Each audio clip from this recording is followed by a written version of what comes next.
በስመ አብ ወወልድ ወመንፈስ ቅዱስ አሐዱ አምላክ አሜን። ይትባረክ እግዚአብሔር ለዘአብጽሐነ እስከዛቲ ሰዓት፣ እስከዚህ ሰዓት ላደረሰን እግዚአብሔር ስሙ ከምድር እስከ አርያም የተመሰገነ ይሁን። ዛሬ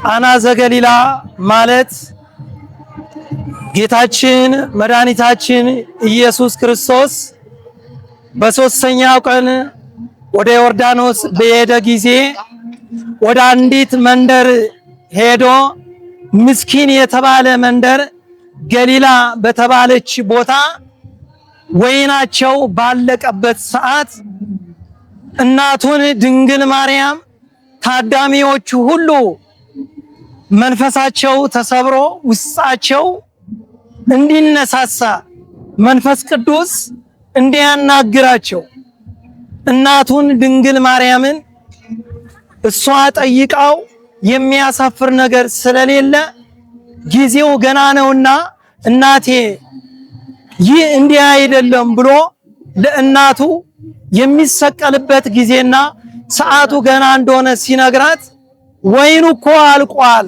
ብላ ስትለው አሳላፊዎቹን ጥሩ ብሎ ጌታ እነዛን አሳላፊዎች ጠርቶ ታዳሚዎች እስከሚገረሙ ድረስ ወይኑ ጋኑ ያለቀበትና ጎዶሎ የሆነው የተሞላበት ቀን ነው። ይህንን አባቶቻችን ሊቃውንት ሲተረጉሙት የካቲት 23 ጀምሮ የሚከበር ነበረ።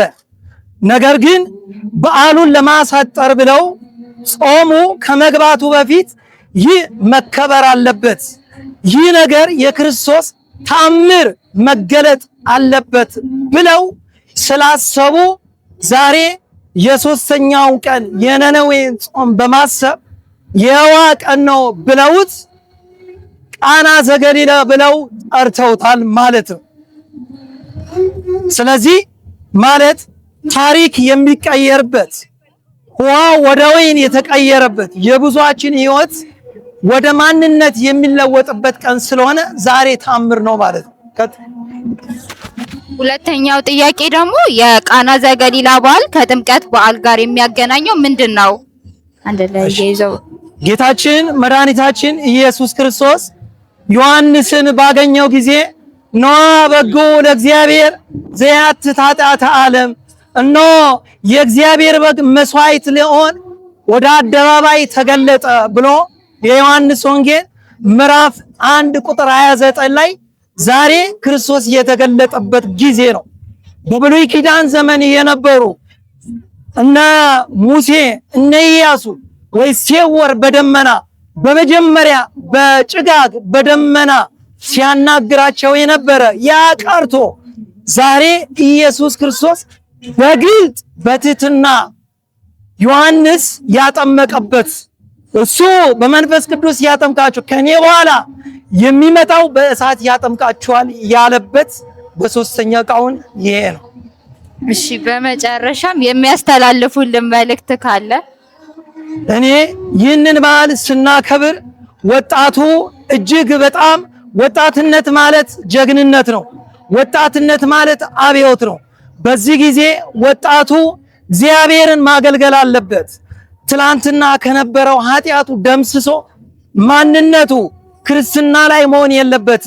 የሚታይ የሚገለጥ እግዚአብሔር በትህትና ዮሐንስ እኔ ከኔ በፊት ያለውን ታሪክ እንዳይደገም ለማስተማር ሁለተኛ ከዋና ከመንፈስ ቅዱስ እንደምንወለድ አድርጎ በ40 እና በ80 ልጅነት ተቀብለን ሶስተኛ ደግሞ የምንጠመቅበት ስርየት የምናገኝበት ስለሆነ ወጣቱ ምን ማድረግ አለበት? ከኛና ከናንተ የሚጠብቀው ማለት ትህትናን ማሳየት፣ ዝቅ ብሎ ማገልገል፣ ወንድምን ማክበር፣ አገር እንድትሰፋ መጸለይ፣ ለወንድም መጸለይ።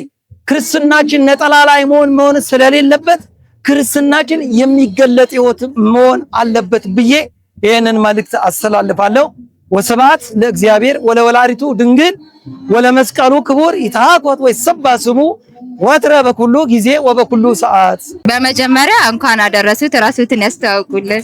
እንኳን አብሮ አደረሰን። ስሜ መምህር ዲያቆን እስጢፋኖስ ደሳለኝ ይባላለሁ። በኢትዮጵያ ኦርቶዶክስ ተዋሕዶ ቤተክርስቲያን በዳግሚት ደብረ ሊባኖስ በደብረ አሚን አቡነ ተክለ ሃይማኖት ቤተክርስቲያን ሰባኬ ወንጌልና በምክሐ ደናግል ማርያም ወጣቶች መንፈሳዊ ማህበር የጥናትና ምርምር ክፍል ተጠሪ ሆኜ እያገለገልኩ ነው የምገኘው። እናንተም ፈቃደኛ እንደሆን እዚህ ስለጋበዛችሁኝ እጅግ አድርጌ በቅዱስ ሚካኤል ስም አመሰግናለሁ። እሺ ዛሬ ያው የቃና ዘገሊላ በዓልን እያከበርን ነው። የቃና ዘገሊላ በዓል የሚከበረው ለምንድን ነው?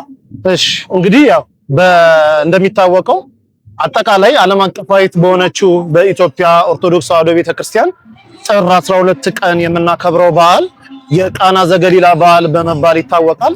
ይሄ ቃና ዘገሊላ በዓል ጥንቱ የሚከበረው የካቲት ላይ ነበረ። ነገር ግን አባቶች በሰሩልን ሕግ መሰረት የውሃን ባህል በዓል እናክብረው ብለው ከጥምቀቱ አስቀጥሎ ባለው ቀን የቃና ዘገሊላን በዓል እናከብራለን። እንግዲህ ቃና ዘገሊላ የሚለው ስያሜው የተገኘው በራሱ በቅዱስ መጽሐፍ በዮሐንስ ወንጌል ምዕራፍ 2 ከቁጥር 3 ጀምሮ በምናገኘው የቅዱሳት መጽሐፍት ክፍል ውስጥ የምናገኘው ቃና በምትባል ቦታ ላይ የተደረገውን የመጀመሪያውን በቅዱስ መጽሐፍ የተጻፈውን ተአምር የምናወሳበት ነው። ይህቺ ቃና በቅዱስ መጽሐፍ 3 ቦታ የተለያዩ አይነት ቃና የሚባሉ ስፍራዎች አሉ። ይህቺ ቃና ለየት የሚያረጋት ድሆች የሚገኙበት ቦታ ደግሞም ሁሉ ጊዜ መራትን ወመራዊ በማክበር የሚታወቅ ቦታ ነውና አምላካችን መድኃኒታችን ኢየሱስ ክርስቶስ ከእናቱ ከቅድስት ድንግል ማርያምና ከአገልጋዮቹ ከሐዋርያት ጋር ወደ ሰርግ ቤት የተጠራበት ሰርግ ቤትም ከገባ በኋላ ደግሞ ያደረገውን ተአምር በማሰብ የምናከብረው በዓል ነው። በዚህ ቦታ ላይ 3 መሰረታዊ ነጥቦችን እናይበታለን። የመጀመሪያው አምላካችን መድኃኒታችን ኢየሱስ ክርስቶስ እውነተኛውን ድግስ ደግሶ የሰው ልጆችን ሁሉ የጠራ እርሱ በመዋዕለ ሥጋዌ የተገለጠ ጊዜ ደግሞ ወደ ሰርግ መጠራቱን የምናስብበት ነው። ሁለተኛው አምላካችን ራሱ እግዚአብሔር ስለሆነ የአዳምንና የሔዋንን ጋብቻ የባረኩኝ አምላክ እኔ ነኝ ሲለን በአዲስ ኪዳንም የመጀመሪያውን በቅዱስ መጽሐፍ የተጻፈውን ተአምር በጋብቻ ያደረኩ እኔ ነኝ ሲል ነው። እንግዲህ ወደዚህ ቦታ እንደገባ ወይኑና የተዘጋጀው መብልና ወይን ከተጠራው ሰው ጋር እኩል ወይም ተመጣጣኝ ስላልነበረ ሰዎቹ እዛው በተቀመጡበት ወይንና ምግቡ አለቀ ይላል። እንግዲህ ይህንን ያወቀች እመቤታችን ማንም ሳይነግራት አስቀድማ ለጌታ እንግዲህ ወይን እኮ የላቸውም ብላ በመናገሯ ያ ውሃ የተሞላው ነገር ወደ ወይን እንደተለወጠ የእመቤታችን የቅድስት ድንግል ማርያም አማላጅነት የሚመሰከርበት ቦታ ነው። ይሄ ስፍራ እጅግ ድንቅ የሚያደርገው ነገር እመቤታችን ቅድስት ድንግል ማርያም ማንም ሳይነግራት አማላጅነቷ እንደተፈጸመ እንዲሁ የሰው ልጆችም በሕይወታቸው ሁሉ የጎደለውን ነገር እኛ ሳንነግራት እሷ አውቃ ከአምላክ አማልዳ ለሁላችንም የምታስሞላ መሆኗን የሚነግር ነው። ስለዚህ ነገር ቅዱስ ኤፍሬም የተባለ የቅድስት ቤተክርስቲያን ሊቅና ቅዱስ አባት እንዲህ እያለ ያደንቃል። ሰዎች በምድር ሲሆኑ የጎደለባቸውን ነገር በምድር ባለ ነገር ያገኙታል፣ እመቤታችን ግን በነፍስም በስጋም የሞላ ነገር የምታስሞላ እርሷ ነች ብሎ ስለ እመቤታችን የሚያደንቅበትን ልዩ የቃና ዘገሊላ በዓል የምናከብርበት ነው ማለት ነው። የኢትዮጵያ ኦርቶዶክስ ተዋሕዶ ቤተክርስቲያንም ይህንን በዓል ታቦታቱን ከመንበረ ክብራቸው አንስታ አውጥታ ምዕመናንን ሀገርን እየባረከች በዓሉን በደስታ የምታከብርበት ነው። ቅዱስ ያሬድ ለዚህ ቀን የሚሆን ራሱን የቻለ በድጓው ላይ የተዘጋጀ ወረብን ዜማን አዘጋጅቶ በቅዳሴያችንም ስለዚህ ቀን የምናከብርበት ልዩ በዓል ነው ማለት ነው። ሁለተኛው ጥያቄ ደግሞ የቃና ዘገሊላ በዓል ከጥምቀት በዓል ጋር የሚያገናኘው ምንድን ነው?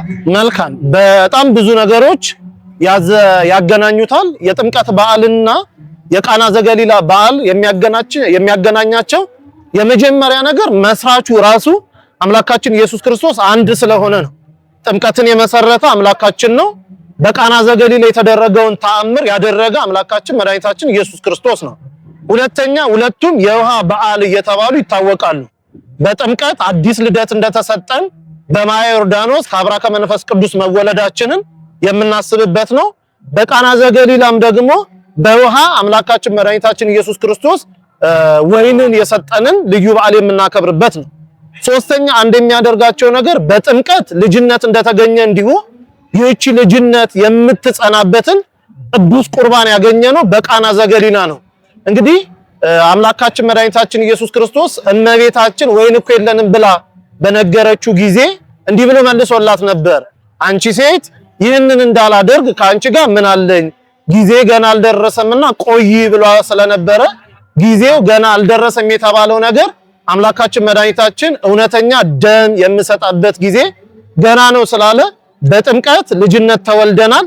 ቅዱስ ባስልዮስ ይህንን ሲያስረዳ ጥምቀት ማለት ደብዳቤ እንደመጻፍ ነው፣ ቅዱስ ቁርባን ማለት ደግሞ ደብዳቤው ላይ ማዕተብ እንደመምታት ነው እንዳለ እንዲሁ በጥምቀት ያገኘነው ልጅነታችን እውነተኛ ማዕተብ የሚመታበትን እውነተኛ ደም ያገኘንበት ይህ በዓል ስለሆነ ሁለቱን የውሃ በዓላት አባቶቻችን በተከታታይ ቀናት እንድናከብር ስርዓት ሰርተውልናል ማለት ነው። አንድ የሚያደርጋቸው ዋነኛው ነገር ይሄ ነው። እናመሰግናለን። በመጨረሻ የሚያስተላልፉት መልእክት ካለ? እሺ፣ እግዚአብሔር ይስጥልኝ። የማስተላለፈው መልእክት የመጀመሪያ በአጠቃላይ በኢትዮጵያ ኦርቶዶክስ ተዋሕዶ ቤተክርስቲያን የምትኖሩ ያላችሁ ምእመናን፣ አባቶቼ ካህናት፣ ወንድሞች ዲያቆናት፣ ቅዱስ ፓትርያርካችን ሊቃነ ጳጳሳቱ፣ ምእመናን ሁሉ እንኳን ለጌታችን መድኃኒታችን ኢየሱስ ክርስቶስ የጥምቀት በዓልና የቃና ዘገሊላ በዓል እንኳን አደረሳችሁ። ሁለተኛ ይሄንን በዓል ስናከብር መንፈሳዊ በዓል መሆኑን እያወቅን በመንፈሳዊ ተርላ በመንፈሳዊ ደስታ እንድናከብረው ይሁን። ሶስተኛና የመጨረሻው ቤተክርስቲያን ሁልጊዜ ሙሉ ነች፣ ነቅ ጎዶሎ ማይገኝባት ነች።